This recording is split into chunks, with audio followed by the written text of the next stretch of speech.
తాకట్లో ఉన్న మీ బంగారాన్ని విడిపించి ఆ రోజు ఆన్లైన్ రేటుకి కొంటాం. Sharma gold company. నమస్కారం అండి, వెల్కమ్ టు సుమన్ టీవీ. నేను గీతాంజలి. ఇవాళ మనతో పాటు ఉన్నారు భారతీయ శంకరపీఠం వ్యవస్థాపకులు, ప్రముఖ ఆధ్యాత్మికవేత్త, జ్యోతిష్యులు, బ్రహ్మశ్రీ అన్నవరపు తిరుపతి మూర్తి అవధాని గురువు గారు. వారితో మాట్లాడదాం. గురుగారు నమస్కారం అండి. ఓం శ్రీ మహాగణాధిపతయే నమః. అఖిలాండ కోటి బ్రహ్మాండ నాయకుడు, దేవాది దేవుడు, మన కలియుగ ప్రత్యక్ష దైవం శ్రీ వెంకటేశ్వరుడు. తిరుమల అందరికి ఒక ఎమోషన్ అండి, ఖచ్చితంగా. చాలా ఎన్నిసార్లు వెళ్ళమన్నా వెళ్తాం, ఎంతసేపు ఉండమన్నా ఉంటాం, కానీ అవకాశం ఉండదు వాస్తవానికి స్వామి దగ్గర. మిగతా పరిసర ప్రాంతాల్లో ఉండొచ్చు, అడుగు పెట్టడమే పూర్వజన్మ సుకృతం అంటారు. మీరు ఈ మధ్య బాగా వెళ్తున్నాను, ప్రతి శ్రవణ నక్షత్రానికి వెళ్తున్నాను. అంటే ఎన్నిసార్లు మాట్లాడుకున్నా తక్కువే అనిపిస్తుంది, ఇంకా ఇంకా మాట్లాడాలని. కానీ స్వామి మూర్తి గురించి అండి, అంటే స్వామి ప్రత్యక్షంగా అక్కడ ఉన్నారని, స్వామి స్వయంగా వారు భక్తులతో మాట్లాడతారని ఇప్పటికీ ఎంతోమంది అనుభూతి పొందారని చెప్తారు. అదొక 9 అడుగుల విగ్రహం అని కొంతమంది అంటారు. స్వామి స్వయం వ్యక్తమయ్యారు అని అంటారు. అంటే పురాణాల ప్రకారంగా వెంకటేశ్వర మహత్యం ఇలా మనం చూసినప్పుడు, వీటి గురించి విన్నప్పుడు ఏమనిపిస్తుందంటే కాస్త సందిగ్ధత ఏర్పడుతుంది.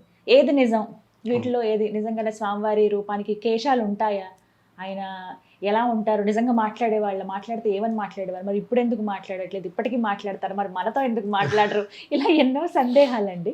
ఏం చెప్తారు? ఓం వృషశైలాధిప ఏవ దైవతన్నః వృషభాద్రీశ్వర ఏవ దైవతన్నః ఫణిశైలాధిప ఏవ దైవతన్నః భగవాన్ వెంకట ఏవ దైవతన్నః కలౌ వెంకటనాయకః అని ఒక పేరుందమ్మా. మీరు ఏదైతే అడిగారో దానికి చాలా ప్రమాణాలు ఉన్నాయి. భగవంతుడు సశరీరుడే అక్కడ ఉన్నాడు అంటానికి.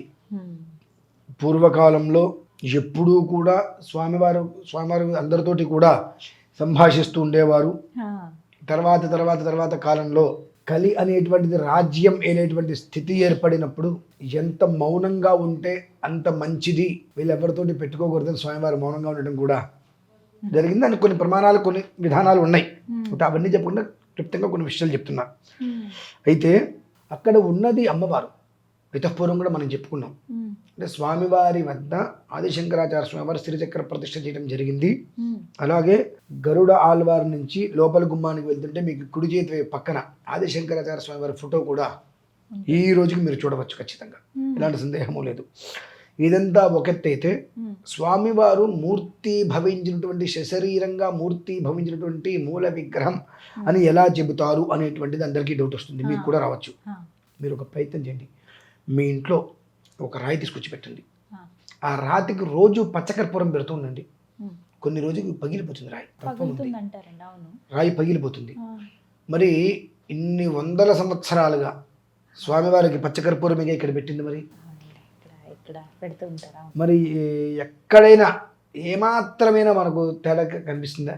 మరి అది సహజ సుందరమైనటువంటి సశరీర రూపమే కదమ్మా. మరి కాదు అనడానికి అవకాశం ఎక్కడుంది? మీరు ప్రయత్నం చేయండి. కొన్ని రోజులు రాయి మీద రోజు పెడుతూ ఉండండి, తీసి బీట్లు చేస్తుంది రాయి. కానీ ఈరోజు కూడా దగ్గరగా వెళ్ళి కనుక మనకు అవకాశాలు లేవు. అవకాశాలు ఉండి దగ్గరగా వెళ్ళి కనుక చూసినట్లయితే చెమ్మ ఉంటుందమ్మా స్వామివారి మీద. చెమట పడుతుంది అంటారండి, నిజమే. చెమ్మ ఉంటుందమ్మా. ఆయన అలా ఉన్నాడు కాబట్టే ఒక రకంగా కొంచెం అధోపం చేసినా పూర్తి స్థాయి అధోపనం చేయలేకపోతున్నారు.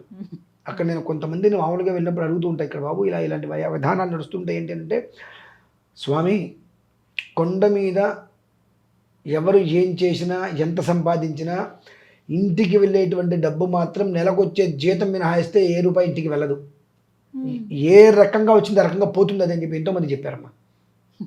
చిన్న వాళ్ళతో నేను మాట్లాడుతూ ఉంటాం మామూలుగా, బాబు ఇదేంటిది అదేంటిది అని. ఇట్లా ఈ వ్యవహారాలు ఏం చేస్తున్నారంటే, ఏం చేసినా ఇంటికి వెళ్ళేది మాత్రం నెల జీతం మాత్రమే. ఇక ఏది వెళ్ళదమ్మా, ఏది వెళ్ళదు స్వామి ఇంటికి. ఎలా వస్తుందో అలానే పోతూ ఉంటాయి. కాబట్టి అవి మాకు దృష్టిలో మాకు లెక్కలు కూడా ఉండవు. అంటే మా చేతిలోకి వస్తాయి, అలానే పోతాయి. ఎలా వస్తున్నాయో తెలియదు, ఎలా పోతాయో తెలియదు. అందుకని వాటి మీద మాకు దృష్టి ఉండదు. ఆ నెల జీతం ఎలా వస్తుంది అనేటువంటి దాని మీదే ఇప్పటికీ కూడా కనీస మాత్రం ఒక మోస్తరుగా భయభ్రాంతులతో ఉన్నారు అని అంటే స్వామివారు అక్కడ ఉన్నారు. ఒక గురువారం మాత్రం అన్ని రోజుల కన్నా చాలా ఎక్కువగా ఒక మోస్తరు నిజాయితీగా ఉంటారు అక్కడ. స్వామివారి నిజ రూప దర్శనం ఉంటుంది. ఆ రోజు మొత్తం కొండ మొత్తం ఆయన పర్యవేక్షిస్తాడు అనేటువంటిది ఉన్నది. కనుక ఖచ్చితంగా ఆ రోజు మాత్రం సాధ్యమైనంత వరకు అందరూ ధర్మంగా ఉండడానికి ఇక్కడ ఉంటారండి. మనం అనుకుంటాం స్వామివారికి ఏం తెలుసులే అని చెప్పి, మనం చేసినటువంటి ప్రతి ఒక్క తప్పుకి కూడా ఒక లెక్క వేస్తారు స్వామివారు. శిశుపాలుడికి ఏ రకంగా అయితే కనుక 100 తప్పులకి లెక్క ఉందో అలాగే మనకి కూడా ఇంత సమయం ఇంత లెక్క ఇస్తారు స్వామివారు.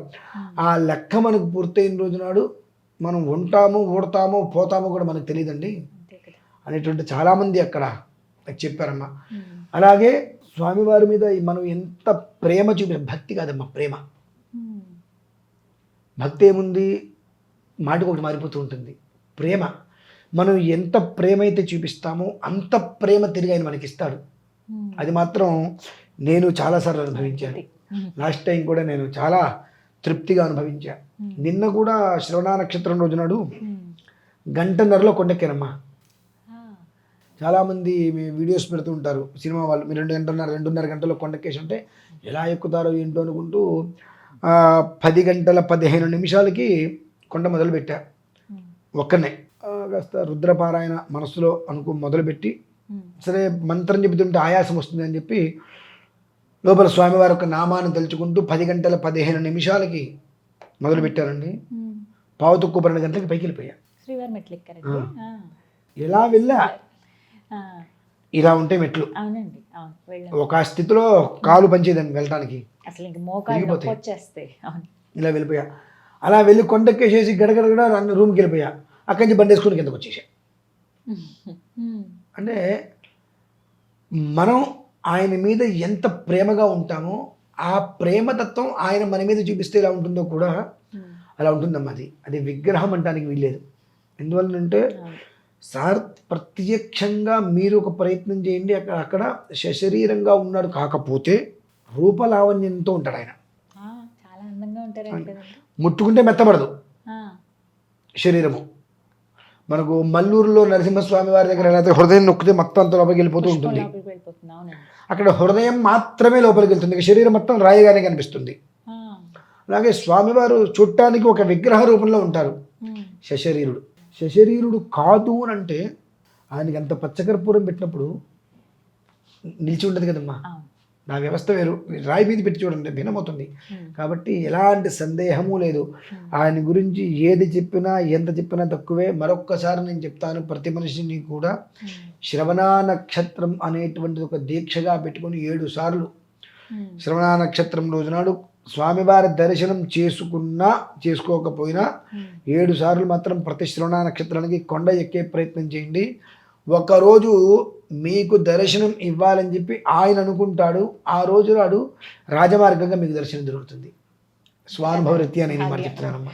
ఖచ్చితంగా అందులో ఎంతమ్మా ఆయనకి గద్యం గురించి మనకు పూర్తిగా అర్థం తెలిస్తే విశ్వం అర్థమైపోతుంది.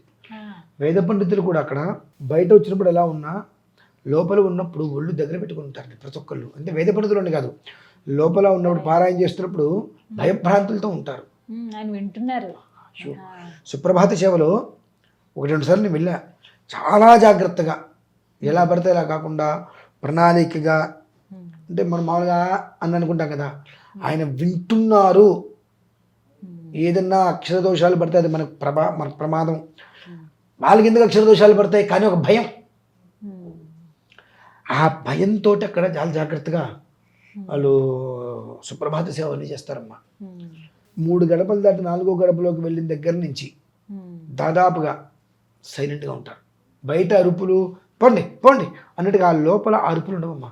అంతే కదండి, చాలా సైలెంట్గా ఉంటారు. అంటే మహారాజు ముందు ఎవరు వస్తారు, అసలు మాట్లాడే ధైర్యం ఎవరికి ఉండదు. ఆ స్థితి అందరికీ వస్తుందా?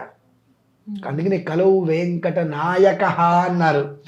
ఇక్కడ ఎలా అయితే కనుక సుబ్బరాజుడు అన్నారు, ఇట్లా కొందరికే వస్తుంది, పేర్లు అందరికీ రావండి. కలవు వెంకట నాయక అన్నారు. అందుకని అంత ఎత్తి మీద ఎక్కి కూర్చున్నాడు. ఎందుకు ఎక్కువ కూర్చున్నాడు అంటే అక్కడ ఊరికే కూర్చున్నాడా? నువ్వు ఎక్కుతూ ఒక్కొక్క మెట్టు లేదంటే కొండ ఎక్కుతున్నంతకాలం నువ్వు తల దించుకుంటూ ఎక్కుతావు. నువ్వు ఎప్పుడూ కూడా ఉదాత్తంగా ఉండగలిగితే నీకు అనుదాత్త యోగాన్ని స్వరిత యోగాన్ని నేను ఇస్తా అంటాడు. ఉదాత్తం అంటే మనం తగ్గి ఉండగలిగితే నువ్వు ఎక్కడ ఎదగాలో నేను నీకు చూపిస్తా అంటాడు ఆయన. కొండలు వీళ్ళందరూ కొండ మీద ఎందుకుంటారు? మనకున్నటువంటి కండకావరాలను తగ్గించడానికే. మామూలుగా కింద ఉండొచ్చు కదండి, ఎంతో ప్రయాసపడితే కానీ కొండెక్కలేరు. ఆ ప్రయాస నువ్వు పడుతున్నావు అని అంటే నీలో ఉన్నటువంటి ఒక్కొక్కటి ఈ కామక్రోధాది అరిషడ్వర్గాలు ఏవైతే ఉన్నాయో అవి ఒక్కొక్కటి నీ నుంచి నీరుకారుతూ ఉంటాయి. దర్శనమై బయటకు వచ్చిన తర్వాత మళ్ళీ యథావిధిగా పుంజుకుంటాయి. అంతే కదా, ఆయన ముందు అసలు అవేవి గుర్తుండవు. కాబట్టి ఉన్నారా అంటే అసలు ఆ సందేహమే అక్కర్లేదమ్మా. అంతటి శరీరుడుగా మూర్తి భంజుడు వ్యక్తి. ఇంతకుముందు కూడా చెప్పే వెనకాల కేశములు ఉంటాయి, ఆ పుష్పములు వెనకాల అసలు చాలా లోపల నుంచి అక్కడ పెద్ద బావి కూడా ఉన్నది. అవి ఎటు వెళ్తాయో కూడా ఎవరికి తెలియదు అనేటువంటిది కూడా ఈ 108 తీర్థాలలో ఒక తీర్థంలో కలుస్తాయి అనేటువంటిది కూడా ఆ అంతర్గతంగా ఎక్కడి నుంచి ఉందో ఎవరికి కూడా అంతు చిక్కని రహస్యం అది. కనుకనే వెంకటరాయుడు కాబట్టి ఆయన అంతమంది ఆయన దగ్గరికి ఒక్కసారి వెళ్తే చాలు, ఏదో ఒక రకంగా ఆయన దర్శన భాగ్యం కలిగితే చాలు. అక్కడికి వెళ్ళి మేము కళ్ళు మూసుకున్నా పర్లా, సన్నిధికి వెళ్తే చాలు కోరుకుంటున్నారమ్మా. అవునండి, చాలా అక్కడ అడుగు పెట్టడం అదృష్టం. ధన్యవాదాలు గురుగారు.